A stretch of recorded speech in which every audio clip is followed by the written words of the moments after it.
Chapter 8. In the Hands of the Citizens.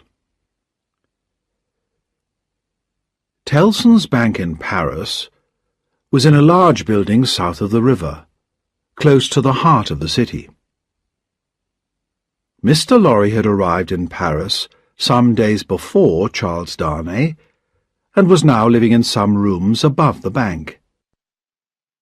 One evening, looking out of the window, he saw that a large grindstone had been brought into the square below. There was a wild, shouting crowd around it, busy sharpening their knives and swords and axes, which were already red with blood. With shaking hands, Mr. Lorry closed the window. He had decided to go downstairs and talk to the bank guards, when suddenly the door of his room opened, and Lucy and her father ran in. "Lucy! Manette! What has happened? Why are you here?" cried Mr. Lorry. "Charles is in Paris," cried Lucy. "He came to help an old family servant, but he's been taken to prison." At that moment, the shouts of the crowd outside grew louder. "What is that noise?" asked the doctor. "Don't look out!" cried Mr. Lorry. "My friend," said the doctor, "I am safe in Paris. I was a prisoner in the Bastille. Everybody knows about me and how I suffered. Already people want to help me. They gave us news of Charles." "Even so, don't look outside. Where is Charles?" "In the prison of La Force." "La Force? Dear Lucy, you can do nothing tonight. You must go to one of the rooms here and wait. I must talk with your father at once." Lucy kissed him and left the room. "Quick, Manette," said Mr. Lorry. "These people outside, with their bloody knives, are murdering the prisoners. If you are so well known, if you have this power, talk to them. Tell them who you are, and go to La Force. Quick, before it is too late." Dr. Manette hurried outside. Mr. Lorry watched from the window as the doctor talked to the crowd. He heard shouts of, "Long live the Bastille prisoner! Help his friend in La Force!" Mr. Lorry went to Lucy and found her with her daughter and Miss Pross. Together they waited all night for news, but none came. In the morning, Mr. Lorry found rooms for Lucy and her family in a quiet street near the bank. He left Jerry Cruncher with them as a guard, and returned worriedly to Tellson's. At the end of the day, a strong, serious man came to see him. "My name is Defarge. I come from Dr. Manette. He gave me this." Defarge gave him a piece of paper. The doctor had written, "Charles is safe, but I cannot leave this place yet. Take Defarge to Lucy." "Come with me," said Mr. Lorry happily. They went downstairs, and at the front door found Madame Defarge knitting. Without a word, she joined them, and Mr. Lorry led them to Lucy's rooms. There, Defarge gave Lucy a note from her husband. "Dearest, be brave. I am well, and your father has some power here. You cannot answer this, but kiss our child for me." Only a short letter, but it meant so much to Lucy. Gratefully, she kissed the hands of Defarge and his wife. Madame Defarge said nothing. Her hand was cold and heavy, and Lucy felt frightened of her. Miss Pross came in with little Lucy. "Is that his child?" asked Madame Defarge, stopping her knitting to stare. "Yes, madame," said Mr. Lorry. "That is our poor prisoner's little daughter." "It is enough, my husband," said Madame Defarge. "We can go now." Her voice was as cold as her hand. "You will be good to my husband?"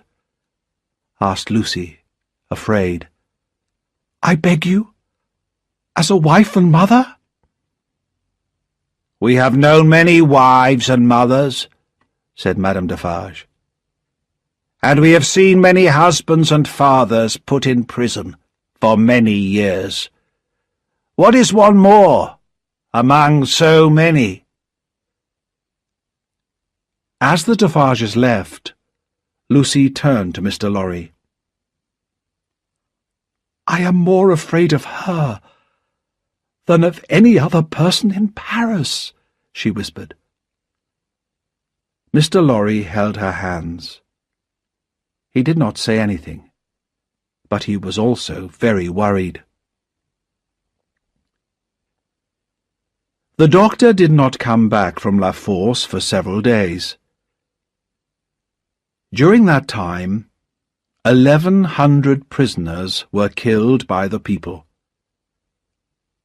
Inside the prison, Dr. Manette had come before a tribunal, which was a group of judges appointed by the people. These judges made their own laws and threw prisoners out into the streets to be murdered by the crowds. Dr. Manette told the tribunal that he had been a prisoner in the Bastille for 18 years, and that his son-in-law was now a prisoner in La Force. The tribunal had agreed to keep Charles Darnay safe from the murdering crowds, but they would not let him leave the prison. Dr. Manette seemed to become stronger as he lived through these terrible days, doing everything he could to save his daughter's husband. He was able to see Darnay regularly, but noblemen and emigrants were hated by the citizens of New France, and the doctor could not set Darnay free. The guillotine, that new machine of death, cut off the heads of many, many people, the powerful and the cruel, but also the beautiful, the innocent, and the good. Each day, Lucy did not know if her husband would live or die. She lived every moment in great fear. But her father was sure that he could save his son-in-law. 1 year and 3 months passed, and Darnay was still in prison. Dr. Manette now had an official job as doctor to 3 prisons, and was able to visit Darnay regularly. He became more and more loved by the rough people of the Revolution. But the guillotine continued to kill. "Try not to worry," he told Lucy. "Nothing can happen to Charles. I know that I can save him." But Lucy could not see him or visit him. She could not even write to him. On the day when Charles Darnay was at last called for his trial, Lucy and Dr. Manette hurried to Tellson's Bank to tell Mr. Lorry. As they arrived, a man got up and disappeared into another room. They did not see who it was, but in fact it was Sidney Carton, just arrived from London. There were 5 judges in the tribunal, and the trials were short and simple. The voices of truth, honesty, and calm reason were never heard at these trials, and most of the prisoners were sent to the guillotine, which pleased the noisy crowds. 15 prisoners were called before Darnay that day, and in no more than an hour and a half, all of them had been condemned to death. Charles Evrémonde, who is called Darnay. As Darnay walked in front of the judges, he tried to remember the careful advice that Dr. Manette had given him. Charles Evrémonde, you are an emigrant. All emigrants must die. That is the new law of France. Kill him, shouted the people. Cut off his head. He's an enemy of the people. The president of the judges asked Darnay, "Is it true that you lived many years in England?" "Yes, that is true," replied Darnay. "So you are an emigrant, surely?" "No." "Not in the meaning of the law," replied Darnay. "I earn my own living in England.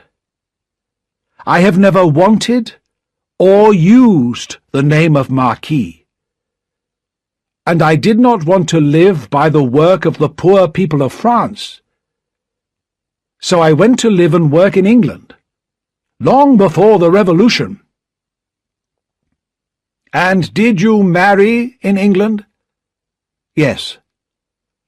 I married a Frenchwoman, the daughter of Dr. Manette, a prisoner of the Bastille, and a well-known friend of all good citizens." These words had a happy effect on the crowd. Those who had shouted for his death now shouted for his life.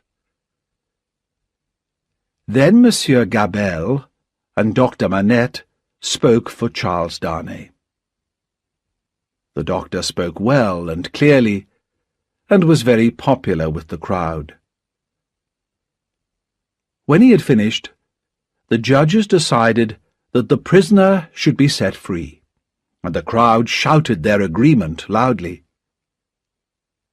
Soon they were carrying Darnay in a chair through the streets of Paris to Dr. Manette's house. Lucy was waiting there, and when she ran out and fell into the arms of her husband, the men and women in the crowd kissed one another and danced for happiness.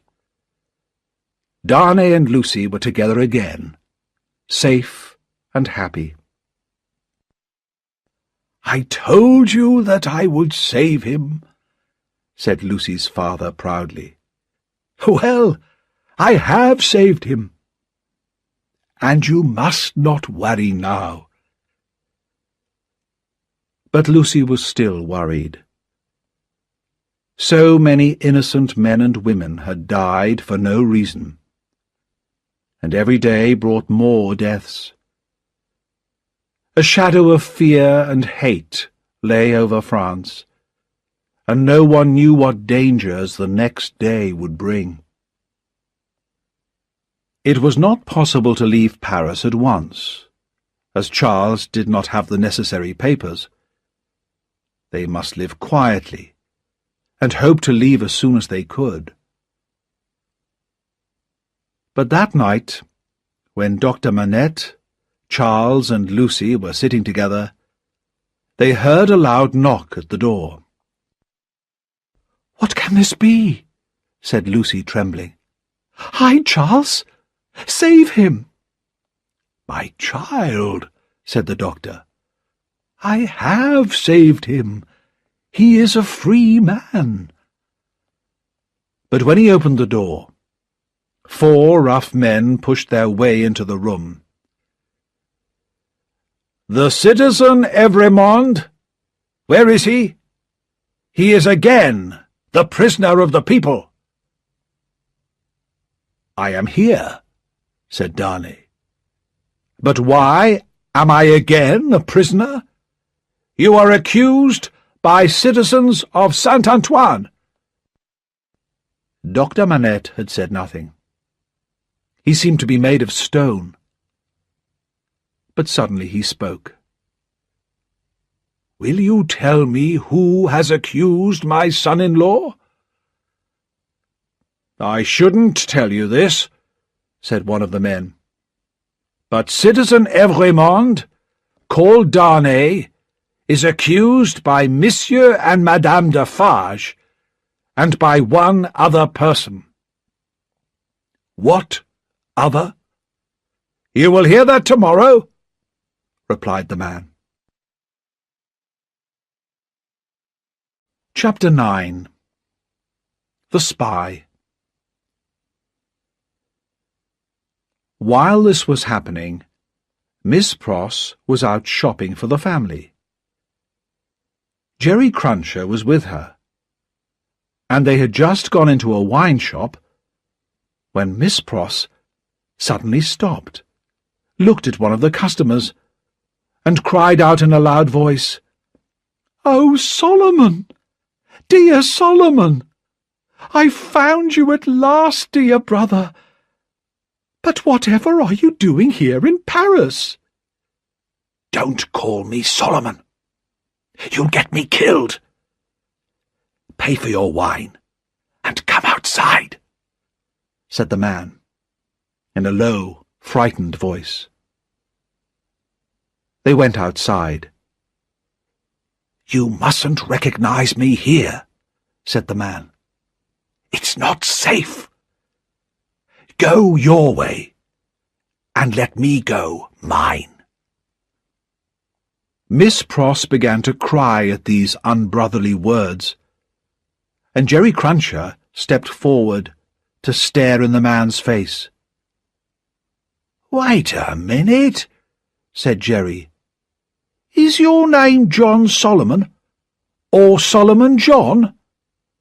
Your sister calls you Solomon. I know that your name's John. I remember that. But your other name wasn't Pross, at that Old Bailey trial. What was your name then?" "Barsad," said another voice. "Yes, Barsad. That's it," cried Jerry. He turned round and saw Sidney Carton standing behind him. "Don't be alarmed, my dear Miss Pross," said Carton, smiling at her. "But I'm afraid I have to tell you that your brother is a spy for the French prisons." Solomon Pross, also Barsad, went pale. "That's not true." "I saw you come out of the conciergerie today. I followed you," said Carton, "and I found out what you do, and I've decided that you may be able to help me. Come with me to the office of Mr. Lorry." After a short argument, which Carton won, Barsad followed him to Mr. Lorry's office.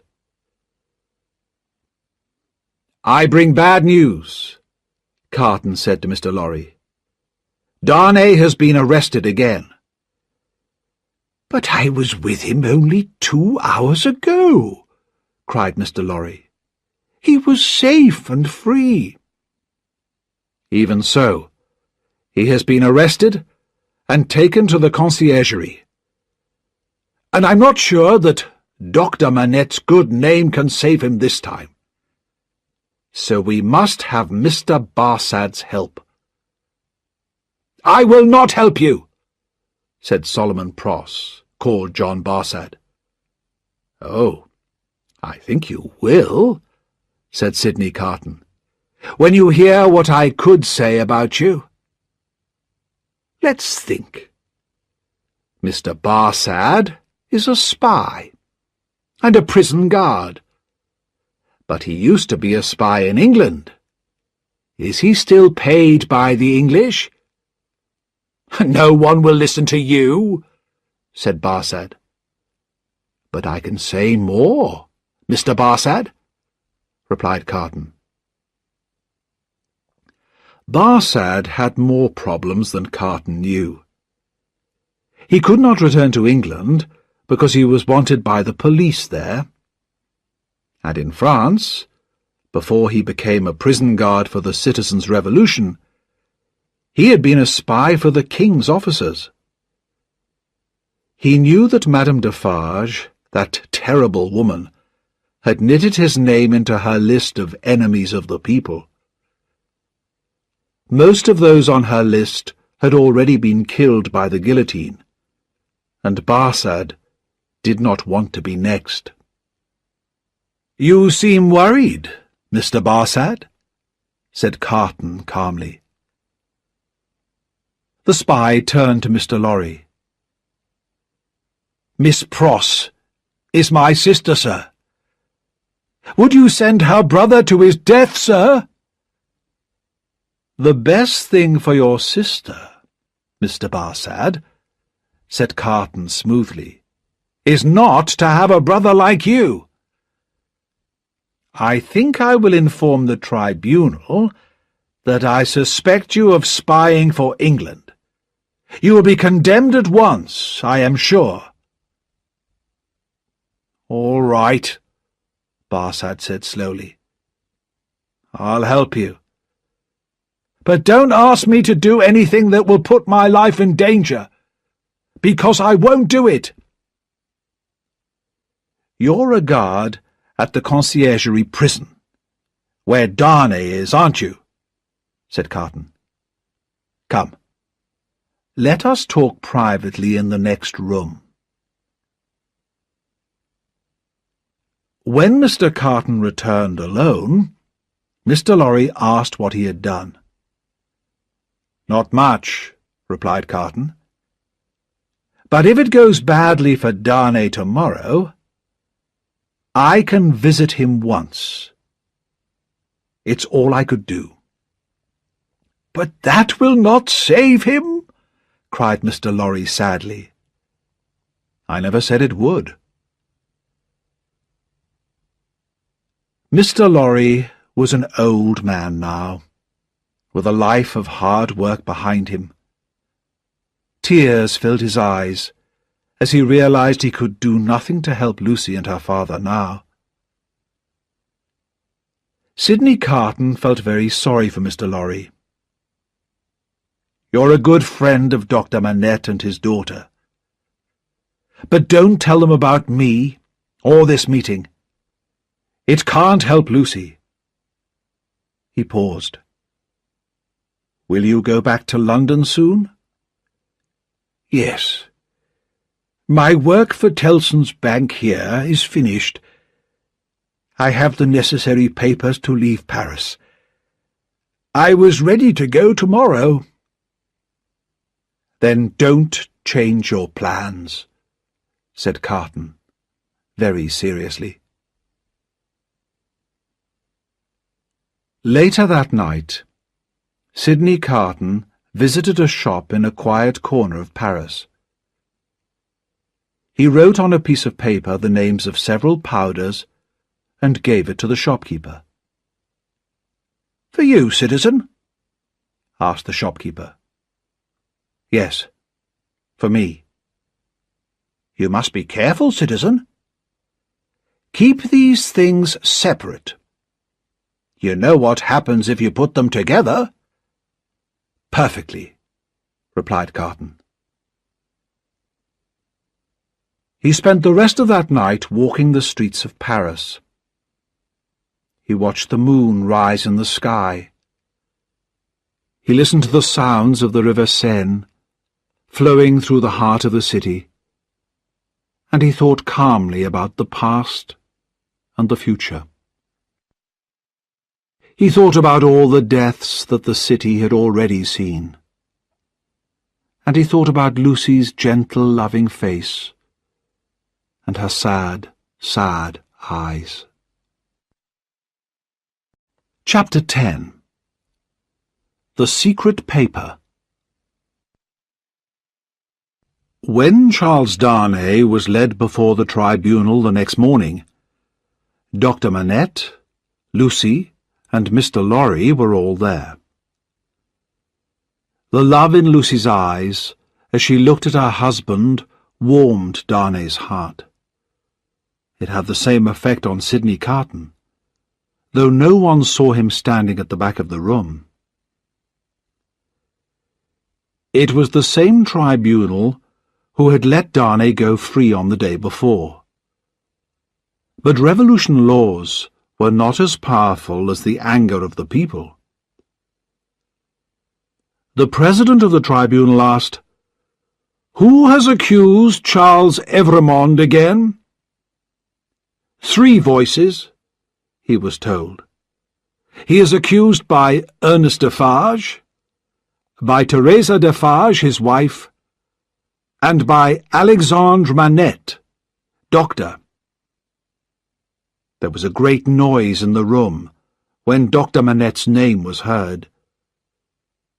When the shouting stopped, Dr. Manette stood, pale and trembling. "President, this cannot be true. You know that the man who is accused, Charles Darnay, is my daughter's husband. My daughter, and those who are dear to her, are far more important to me than my life. Where is the liar who says that I accuse my daughter's husband?" "Citizen Manette," said the president, "be calm. Nothing can be more important to a good citizen than the freedom of France." Defarge came forward to answer questions. He told how he had been at the Bastille at the beginning of the Revolution, when that hated prison had been taken by the citizens. "I knew that Dr. Manette had been kept in a room known as 105 North Tower. It was the only name he had when he came to me in 1775. I went to the room, and hidden in a hole, I found a written paper. It is in Dr. Manette's writing." "Read it to us," said the president. And the crowd fell silent and listened. "I, Alexandre Manette, write this in the Bastille in 1767. I have been here for 10 long years, and I write this in my secret moments when I can. One evening, in December 1757, I was walking by the river Seine, and a coach stopped beside me. 2 men got out, and one asked me if I was Dr. Manette. When I replied that I was, they asked me to go with them, and made it clear that I could not refuse. The coach left Paris and stopped at a lonely house. I could hear cries coming from a room upstairs. When I went in, I saw a young woman lying on a bed. She was young and very beautiful, she was also very ill. She kept crying out, "My husband, my father, and my brother." Then she listened for a moment, and began once again, "My husband, my father, and my brother." I gave the girl something to make her calmer, but her feverish screams continued. Then I turned to question the two men. They were clearly brothers, and their clothes and voices suggested that they were noblemen, but they took care to prevent me from learning their name. Before I could speak, the older brother said carelessly, "There is another patient." In a different room, they showed me a boy of about 17. There was a sword wound in his chest, and I could see at once that he was dying. "How did this happen?" I asked. "He's just a crazy young peasant. He came here shouting about revenge, and made my brother fight him." The older brother's voice was cold and hard. He seemed to think the boy was less important than a horse or a dog. The boy's eyes looked at me. "Have you seen her? My sister?" It was hard for him to speak. "I have seen her," I replied. "These rich nobles are cruel to us, Doctor. They destroy our land. They take our food. They steal our sisters. My sister loved a man in our village.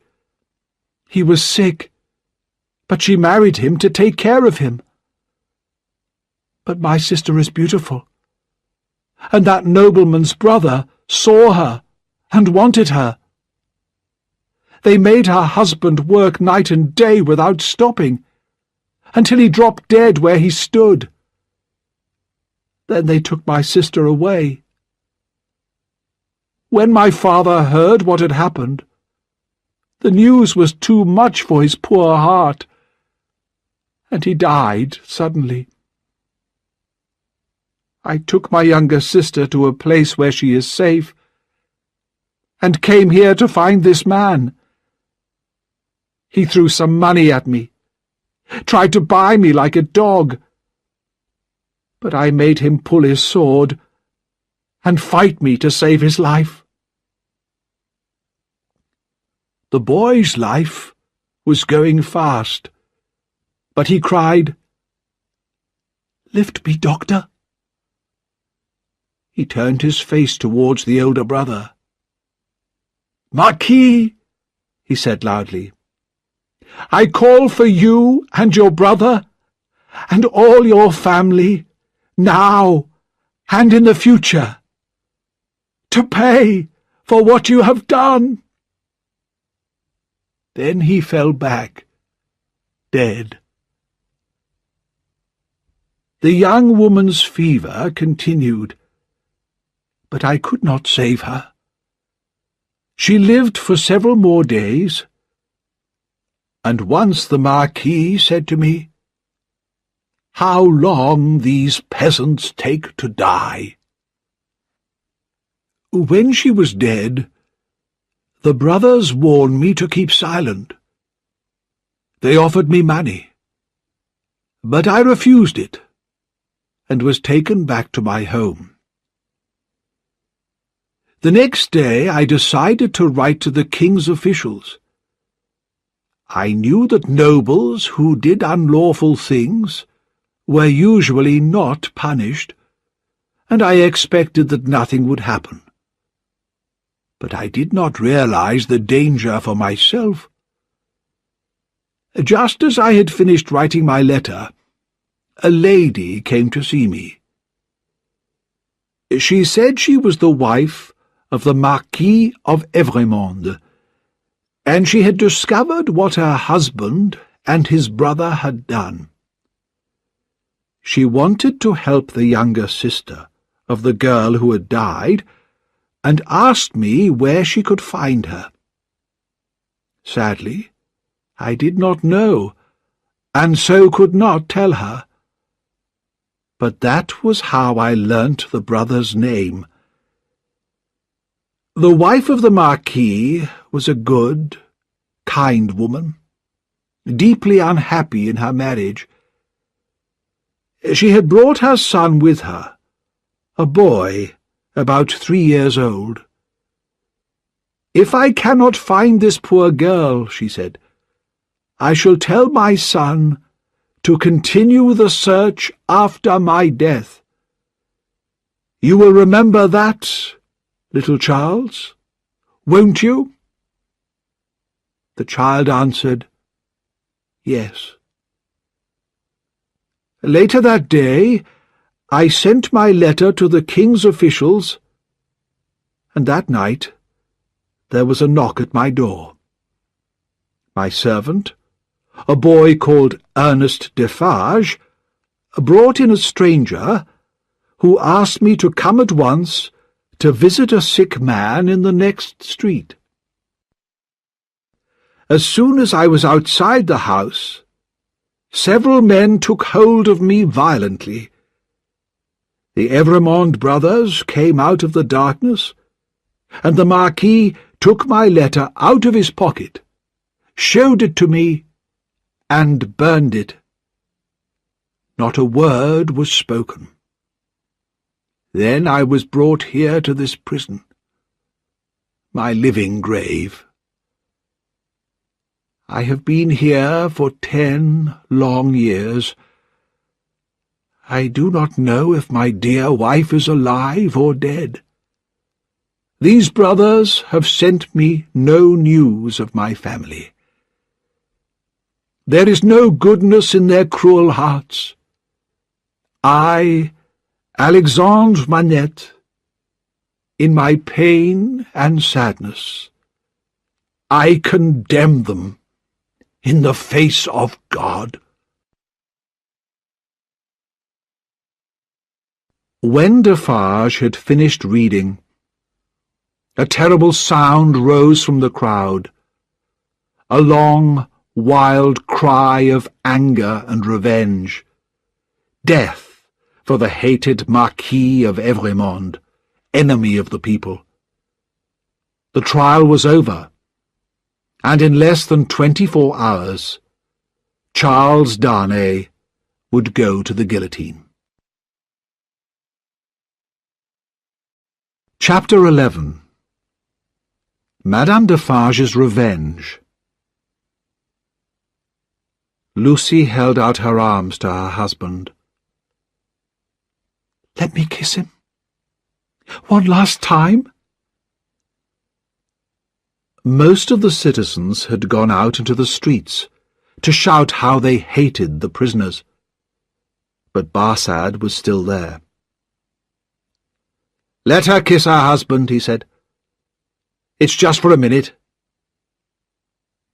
Lucy went over to her husband, and he took her in his arms. Dr. Manette followed his daughter, and fell on his knees before them. But Darnay pulled him to his feet, saying, "No, no. Now we know how much you suffered, especially when you knew whose son I was. But you kept your feelings secret, because of your love for Lucy. We thank you, with all our hearts, for what you did. I tried so hard to do what my mother had wished, but I never found that poor girl. And how could that terrible story ever have a happy ending?"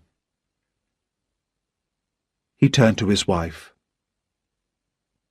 "My dearest love, we shall meet again, in the place where there are no worries. God be with you both." As Darnay was taken away, Lucy fell to the floor unconscious. Sidney Carton came quickly forward to help Mr. Lorry and Dr. Manette. He carried Lucy to her coach, and she was taken home. Then he carried her into the house, where her daughter and Miss Pross waited, tears falling from their eyes. "Before I go," said Sidney Carton, "may I kiss her?" He touched Lucy's face lightly with his lips, whispered a few words, and went into the next room. "You are still very popular with the citizens, Doctor. You must try again to talk to the judges." "I'll do everything I can. Everything," Dr. Manette said. Mr. Lorry went with Carton to the door. "I have no hope," whispered Mr. Lorry sadly. "Nor have I," replied Carton. "After today, no judge in Paris would even try to save him. The people would be too angry. I will return here later to see if there is any news, but there is no real hope." He left the house and began to walk quickly towards Saint-Antoine. His face was calm and serious. He looked like a man who had decided to do something. "I must show myself to the people here," he thought. "They should know that there is a man like me in the city." In Defarge's wine shop, the only customer was Jacques III, who had been on the tribunal that had decided Darnay should die. When Carton sat down and asked for a glass of wine, Madame Defarge looked at him carelessly at first, then much more carefully. She went back to her husband and Jacques III, who were talking. "He is very much like Evrémonde," she said softly. Defarge himself looked at Carton and said, "Yes, but only a little," and the three continued their conversation. Carton listened carefully, while pretending to read a newspaper. "Madame is right," said Jacques III. "Why should we stop at Evrémonde?" "We must stop somewhere," said Defarge. "Not until they are all dead. Every one of that family," said his wife. "You're right. But think how much the doctor has suffered. Perhaps he has suffered enough." "Listen," said Madame Defarge coldly. "Don't forget that I was that younger sister. And it was my family that suffered so much from the Evrémonde brothers. It was my sister who died, and my sister's husband, and my father. It was my brother who was killed. Tell others to stop. Don't tell me." Carton paid for his wine and went out quickly on his way. He went back to Dr. Manette's house, where more bad news was waiting for him. The doctor's mind had returned to the past once again. He did not recognize his friends, and wanted only to find his old table and to make shoes. "Listen to me carefully," Carton said to Mr. Lorry. "I believe that Lucy, her daughter, and perhaps even her father, are in great danger. I heard Madame Defarge talking about them tonight. They must leave Paris tomorrow. They have the necessary papers, and so do you. Here are mine. Take them and keep them safe with your own. You must leave by coach at 2 o'clock tomorrow. Keep a place for me in the coach, and don't leave without me. Promise that you will do exactly what I have said. Many lives will depend on it." "I promise," said Mr. Lorry. Chapter 12. A Change of Clothes. Charles Darnay passed his last night alone in the prison. He had no hope. He knew he must die, not for anything he had done wrong, but for the crimes of his father and his uncle. He sat down to write to his wife. "I knew nothing about the time your father spent in prison until he told me. Even then, I did not know that it was my family that had been so cruel to him. I told your father that my real name was Evrémonde, and he made me promise not to tell you. I am sure that he had forgotten the paper he had written. But what has happened now is not his fault. Take care of him and our child, and one day we shall all meet again in the happier world that comes after death." Darnay did not sleep peacefully that night, and in the morning he walked up and down his prison, waiting. He counted the hours. 9. Gone forever. 10. 11. 12. Gone forever. At 1 o'clock he heard someone outside the door. The door opened and closed, and there stood Sidney Carton, holding a warning finger to his lips. "Be quiet. I come from your wife.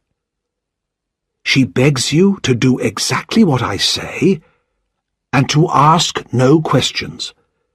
There is no time. Take off your boots and put on mine." "Carton, my dear friend," said Darnay, "it is impossible to escape from this place. You will only die with me." "I'm not asking you to escape. Put on my shirt and my coat." He did not allow Darnay time to argue or refuse. "Now sit down and write what I say," he said. "Quickly, my friend, quickly." "If you remember," he said, and Darnay wrote, "the words we spoke so long ago, you will understand this when you see it." As he said this, Carton took his hand from his pocket. "What is that in your hand?" asked Darnay. "Nothing." "Have you written, 'See it'?" "Good. Now, go on writing," said Carton quietly. "I am happy that I can prove them now. This is not a reason for sadness." Carton's hand was close to Darnay's face, and he gently pressed a cloth against Darnay's nose and mouth. A minute later, Darnay lay unconscious on the ground. Carton quickly dressed himself in Darnay's clothes, and pushed the note that Darnay had written inside Darnay's pocket. Then he went to the door and called softly, "Come in now." The spy Barsad came in. "Quick! Help me!" said Carton. "You must help me to the coach." "You?" asked the spy. "Him, man! I've changed places with him." "You can say that it was too much for him, saying his last goodbye to his friend. That happens quite often, I believe." "Yes, often," replied Barsad. "But do you promise to keep me out of danger? And go on with this plan to the end? The number must be right. 52 prisoners must die today. Have I not already promised to be true to the death? Hurry, man! Take him to Mr. Lorry, put him in the coach yourself, and tell Mr. Lorry to leave at once." Barsad called 2 men into the room, and told them to lift the unconscious man and carry him out. "The time is short, Evremond," said Barsad, in a warning voice. "I know it well," replied Carton. "Be careful with my friend, and leave me." The door closed, and Carton was left alone.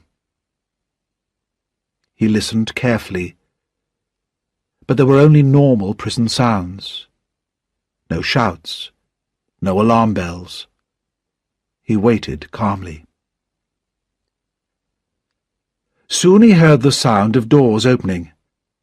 The door of his prison cell opened, and a man said, "Follow me, Evremond," and Carton followed him into a large, dark room. There were many people there, some standing, some sitting, some walking about, some crying.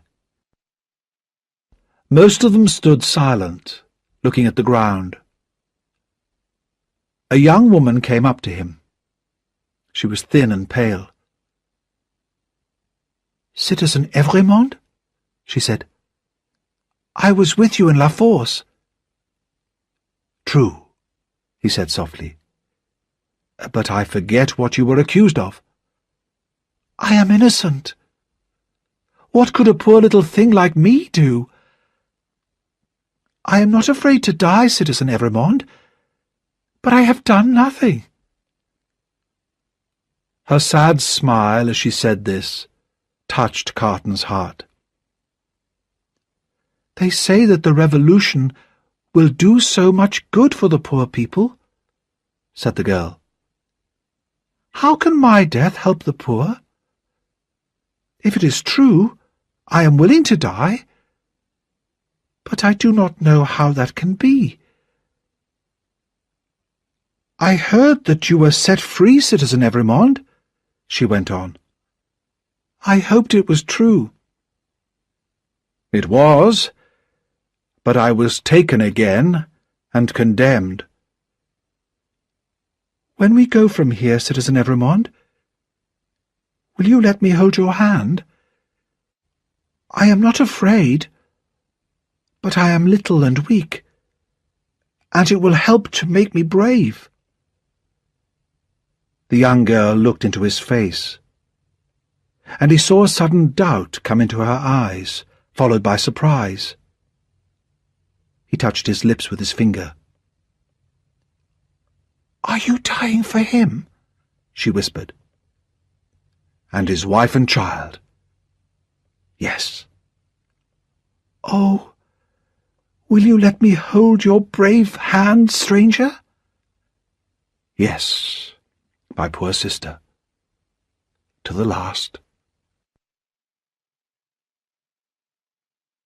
Chapter 13. The Last Goodbyes. At that same hour, in the early afternoon, a coach going out of Paris drives up to the gates of the city. "Who goes there? Show us your papers." The guard looks at the papers. "Alexandre Annette, Doctor, which is he?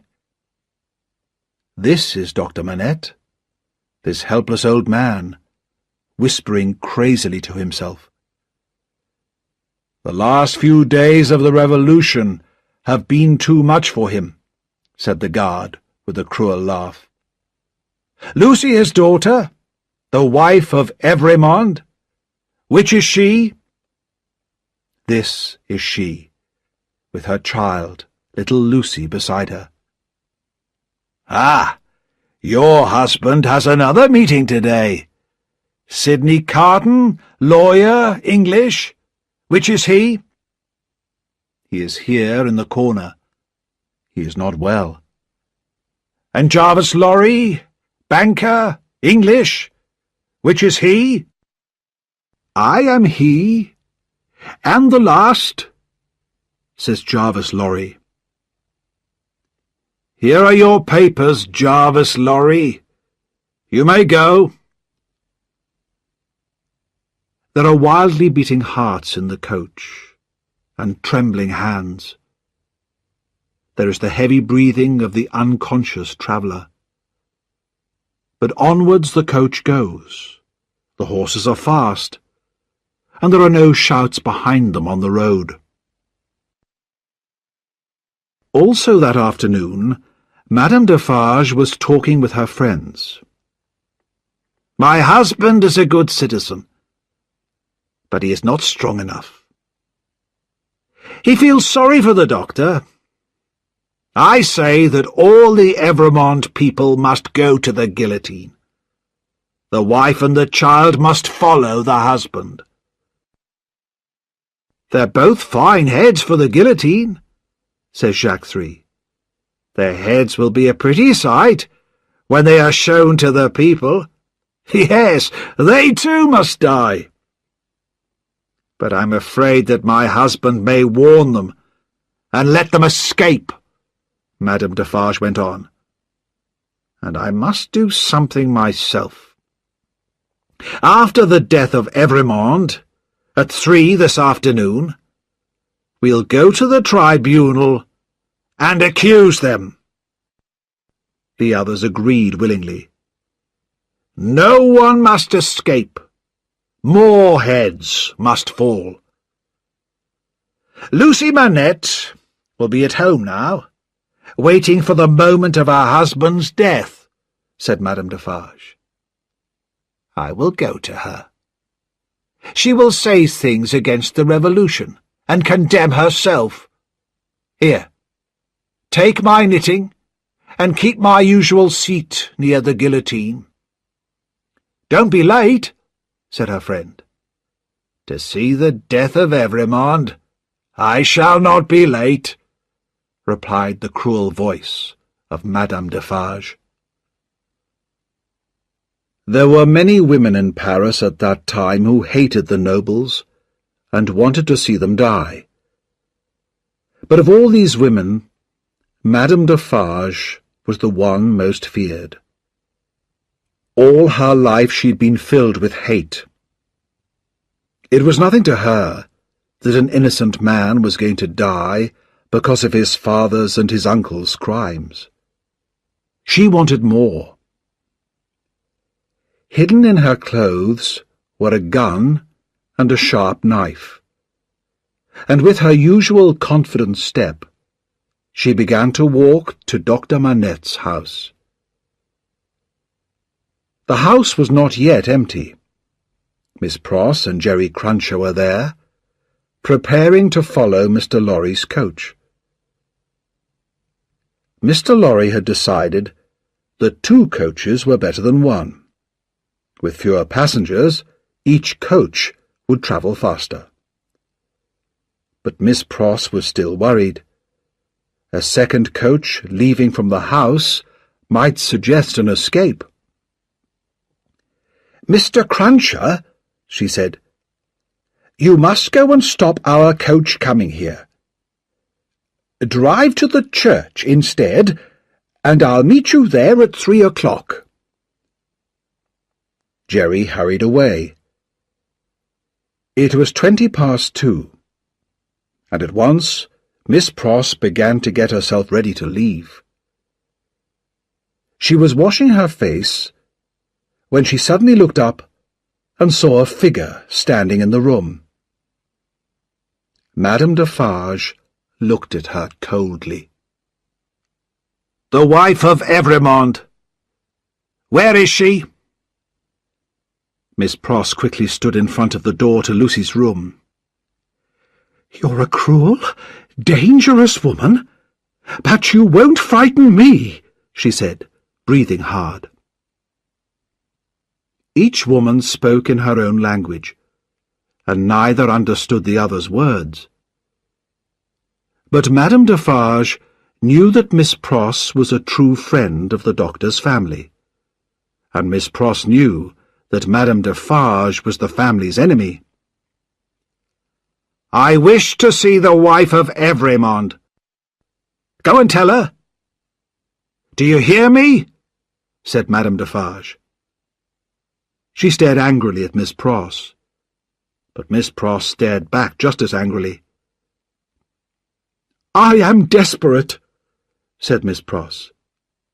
"I know that the longer I can keep you here, the greater hope there is for my darling girl. If you fight me, I'll fight back." Madame Defarge stepped forward and called loudly, "Citizen Doctor!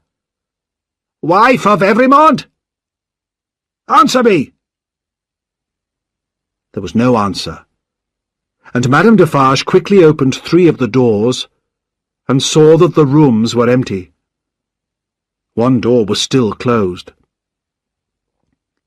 "If they are not in that room, they are gone. But they can be followed and brought back." She went towards the door, but Miss Pross jumped forward and held her round the waist. Madame Defarge was used to the fighting in the streets and was strong.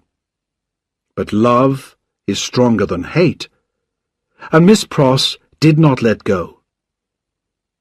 Madame Defarge tried to pull out her knife. "No," said Miss Pross. "It's under my arm. You shall not have it." Madame Defarge put her hand to the front of her dress and began to pull out the gun. Miss Pross looked down, saw what it was, and hit out at it wildly. There was a loud bang and a cloud of smoke, and Miss Pross stood alone, trembling with terror. All this in a second. As the smoke cleared, Miss Pross saw the lifeless body of Madame Defarge on the ground. In horror, she opened her mouth to call for help, but then she thought of the dangers this would bring for her dear Lucy. With shaking hands, she got her hat and coat, locked the door of the room, and went downstairs. As she crossed the bridge on the way to the church, she dropped the key of the locked room in the river and hurried on to meet Jerry Cruncher. As the death carts carry the condemned prisoners through the streets of Paris, crowds watch to see the faces of those who are to die. In the chairs around the guillotine, the friends of Madame Defarge are waiting for her. "Teresa! Teresa Defarge! Who has seen her? She's never missed before." But the death carts have arrived, and the guillotine has already begun its work. Crash! A head is held up, and the women who sit knitting count 1. The supposed Evremond helps the young girl down from the cart. He carefully places her with her back to the guillotine, and she looks up gratefully into his face. "Because of you, dear stranger, I am calm. I think you were sent to me by God, she whispers. Or perhaps he sent you to me, says Sidney Carton. Keep your eyes on me, dear child, and do not think of anything else. I do not mind while I hold your hand. I shall not mind when I let it go, if they are quick. They are quick, fear not. She kisses his lips. He kisses hers. Now the guillotine is waiting. The young girl goes next, before him. The women count 22, and Carton walks forward. 23. They said of him that it was the most peaceful face ever seen there. What passed through Sidney Carton's mind as he walked those last steps to his death? Perhaps he saw into the future. I see Barsad, Defarge, the judges, all dying under this terrible machine. I see a beautiful city being built in this terrible place. I see that new people will live here, in real freedom. I see the lives for whom I give my life, happy and peaceful in that England which I shall never see again. I see Lucy when she is old, crying for me on this day every year, and I know that she and her husband remember me until their deaths.